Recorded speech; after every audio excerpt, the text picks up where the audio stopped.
Alam niyo mga kababayan, wala tayong dapat ipagyayabang. Dahil wala naman tayong ipagyayabang.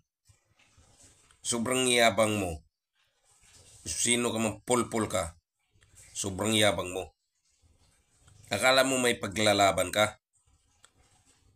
Wala kay paglalaban. Ano yung paglalaban mo? Quites? Baby Rocket? Yan ang panglaban mo. Ugok pala kayo. Ugok pala utak mo eh.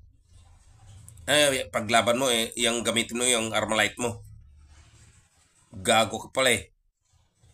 Yan ay ilalaban mo sa missile bomb ng higanting ano.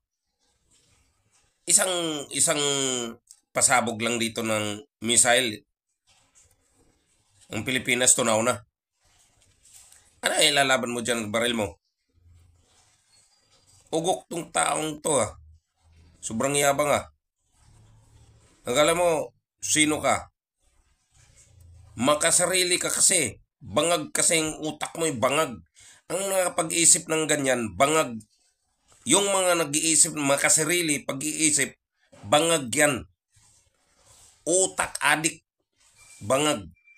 No? Hindi iniisip ang kapakanan ng mga tao. Paano yung mga bata? Mga inusinting mga bata. Tulad ng nangyari sa Israel. Anong nangyari sa mga inusinting bata? Di ba? Nadadamay sila.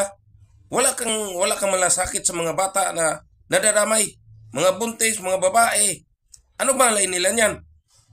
Gago ka pala, ugok ka pala eh.